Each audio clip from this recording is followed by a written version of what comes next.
दिवचले शेजारचे कामगार आमदार पाटणेकाराक मेळ्ळे 20 दिसा भितर खंय बरी खबर येतली। आमकां असो अंदाज आसा की ह्या 2 दिसान कंपनी कितें तरी स्टेप घेतली, पण आतां कितें आसा तुमी कितें तरी डिसिजन जाल्यार बरेंच घेतले अशें तरी दिसता आमकां आजून पासून। पण आतां आमचो फ्युचर कशें आसा, कंपनीन जर आमकां भायर मारलें तर आमची परिस्थिती चोगल्यार कितें जातली। म्हणून कितें सांगलें हांवें की कामगारांच्या भवितव्याचो निर्णय ह्या 20 दिसांक घेतले हें एकूच सांगता।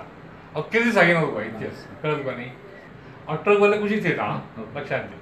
फर्स्ट फेज जी आसा पळय, फर्स्ट फेज ही कामगारांची आसतली, तुमकां सांबाळून घेवपाची, कळ्ळें तुमकां न्ही। तुमकां भायर उडोवप ना। कुडचडेचे डिपेंडंट काब्राल मेरेन पावले। तो म्हणटा अधिकाऱ्यांक कडेक दवरून खंय सरकारान संसदेत कायदो हाडचो।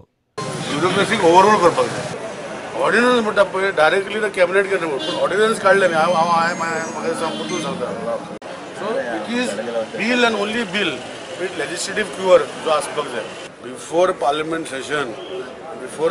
सेशन जे आसा, पार्लिमेंट सेशन जे जावपाचें आसा तेजे पयलीं हे मिटींग करून ते बील वचपाक जाय। हे सेशन वचना जाल्यार इंटेन्शन्स कांय ना गव्हर्मेंटाचे। सो म्हाका दिसता इवन रिक्वायर्ड म्हाका आयकून येयला की GMFPF दिल्ली डेलिगेशन वचपाचें आहा। म्हाका गरज पडल्यार हांवूय येतलो आनी हांवूय बसतलो जेवण।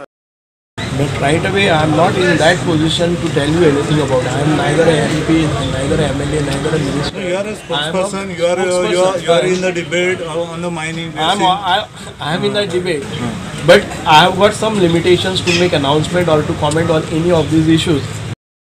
आयुष मंत्री श्रीपाद नायका कडेनूय पावले। 2 दीस दिल्ली वतलो तेन्ना ह्या विशयाचो पाठपुरावो करता म्हूण ताणें सांगलें। गोयची मागणी कायद्यात आणि सुप्रीम कोर्टाच्या आदेशात बसना म्हूण सांगून केंद्रीय कायदो सचिवालयान ती मोदी सरकाराक भायर मारूंक सांगली। इतले आसूनय BJPचे मंत्री आमदार अजूनय मायनिंग डिपेंडंटांक संसद अधिवेशन आणि कायद्याच्योच गजाली सांगतात। Bureau report prudent.